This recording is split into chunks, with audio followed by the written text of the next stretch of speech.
জন্য চাই না, কোনদিন চাই না। আমরা অনুরোধ করি আর একবার জমিন দেও, আবার দিন ইসলামের জন্য শহীদ হইয়া বিদায় নিতা। আরেকবার জমিন দেও, দিন ইসলামের জন্য আমরা শহীদ শাহাদাত বরণ করব। এর কারণে আমাদের বুজুর্গগণ আল্লাহর হাবিব সাল্লাল্লাহু আলাইহি ওয়াসাল্লাম ফরমায়, আমার উম্মত শেষ জমানার মধ্যে যদি আমার কোন উম্মতে একটা সুন্নতের উপর আমল করিয়া যায়, আল্লাহ রাব্বুল আলামিন বান্দার নামে আমল 100 শহীদ হলেন সুবহানাল্লাহ সুবহানাল্লাহ। এক সুন্নতের উপর আমল করো, 100 শহীদ হলেন সুবহানাল্লাহ সুবহানাল্লাহ। 100 জন আর সওয়াব শহীদ ঠিক করে আসেননি কোন শহীদ আমরা তাহলেই না বাত বাঙ্গিয়া দেই কইবাতে আমরা সমস্ত কতজন শহীদ আছেন বলিলাই এরা না দুনিয়ার এরা না। আমার বুজুর্গগণ শহীদ হওয়া হয় যারা দিন ইসলামের জন্য দনমায়া বিবেচনার মায়া সমস্ত বিসর্জন করিয়া আল্লাহর রাস্তার মধ্যে দিন ইসলামের জন্য লড়াই যায়, এরা মুনাফিকদের শহীদ হন। আমার আল্লাহ কোরআন শরীফের মধ্যে ফরমায়, ওয়ালা তাকুলু লিমান ইউকতালু ফি সাবিলিল্লাহি আমওয়াত। আল্লাহ রাব্বুল আলামিন ফরমায়, আমার বান্দা বান্দীরে যারা দিন ইসলামের জন্য নিঃস্বার্থে আমি আল্লাহর রাস্তার মধ্যে মারা যায়, এরা কোনো সময় বয়লান করে পাল আকিয়াউন ইনদা রাব্বিহিম ইরদাকুন। আমি আল্লাহ তাদের দেবতা বলে সুবহানাল্লাহ।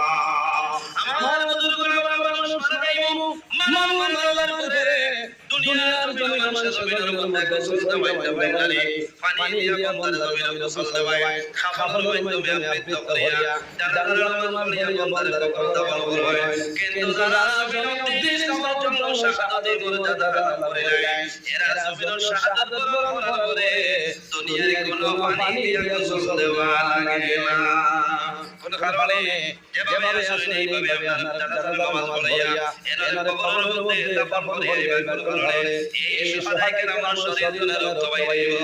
আল্লাহ যেদিন মানুষ শরীর করে লইবা আসলে সমস্ত মানুষ আল্লাহ মানুষ শরীর করবা দুনিয়ার জমিনে সমস্ত মানুষ নিজ নিজ কবরে মানুষ পাইবা। আমি নজরুল আমার কবরে পাইবা পাইবা সমস্ত মানুষ পিছন দিকে পশ্চিম দিকে মানুষ উড়াইবা। শরীরের মধ্যে কোনো পাঞ্জাবি থাকতো না, কোনো গেঞ্জি থাকতো না, কোনো কাপড় থাকবে না, কোনো খদ্দনি থাকতো না, মানুষ উলঙ্গ ছায়া সময় দাঁড়াইবা।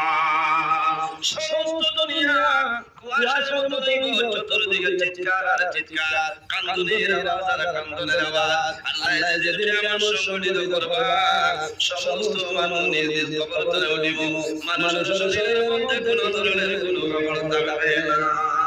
আল্লাহর হাবিব আলাইহিস সালাম বয়ান করেন, হযরত ফাতিমা রাদিয়াল্লাহু তাআলা আনহা ফরমায়, ইয়া রাসূলুল্লাহ কিয়ামতের ময়দানে মানুষ কবর তলে বাইবা, শরীরের মধ্যে কোনো কাপড় থাকবে না উলঙ্গ। ইয়া রাসূলুল্লাহ একজনে অন্যজনে বাইবা, তখন মানুষের মধ্যে কি লজ্জা শরম থাকবে না। রাসূলুল্লাহ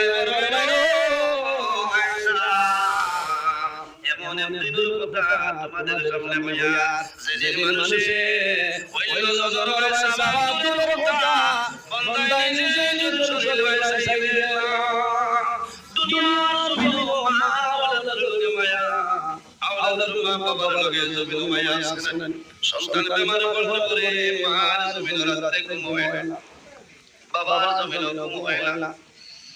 আমার দাদা মেয়ের বড় হসপিটাল আমি নিতাম না, সরকারি হসপিটাল। আমি শিলচর গঙ্গুর মেডিকেল কলেজে আমি যেতাম না। আমি সপ্তাহে উন্নত মানের প্রাইভেট হসপিটাল গ্রিন হিলস আছে, গ্রেস আছে, বেলির মধ্যে আমি যাই টাকার কোনো অভাব নাই। আমার টাকার পয়সাই না কামাইলা, আমার দাদা নিজে জমিন আমি বাসাইতা। বাবা টাকা পয়সা চালায়, পয়সা পয়সা জমিন চালায়, বাবা জমিন বেচা লাগে, জমিন বেচিবা, গাড়ি বেচা লাগে, গাড়ি বেচিবা, দোকান বন্ধ দেওয়া লাগে, বন্ধ দোকান বিক্রি করে লইবা।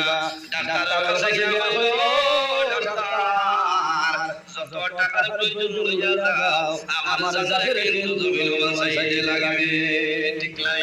এলা অনেক সন্তান আছে রে সন্তান বিদেশের জমিন থাকলে মা বাবার ঘরের জমিন ব্যবহার করে যায় সন্তানে ভিডিও করার মাধ্যমে জানাইলো ভাই তুমি টাকা পয়সাইও না পয়সার পয়সাইও না ইমার্জেন্সি শিলং নিয়ে যাও রে আমার মাইয়ে যত টাকা লাগবে আমি পয়সা দিতে প্রস্তুত আছি কিন্তু মায়ের বাবার আপনার মোবাইল চার্জ থেকে খোলা হচ্ছে। এত মায়ের সন্তান এত মায়ের মা বাবা জমির মধ্যে মায়া কিন্তু কিয়ামতের ময়দানে মানে কবর জন্য উঠিবা আপনি নিজে কবর জন্য উঠিবা আপনার মা যারা দাঁড়ালে কবর জন্য উঠিবা আপনার বাবা উঠিবা সন্তান দৌড়ে মা দেখো আমার মায়ের দেখছো সন্তান মার বাবাকে মা আয় কোন জায়গায় যায় কারণ দুনিয়ার জমিন সমস্ত মানুষের চক্কর মধ্যে চক্কর চলতে বন্ধনের আওয়াজ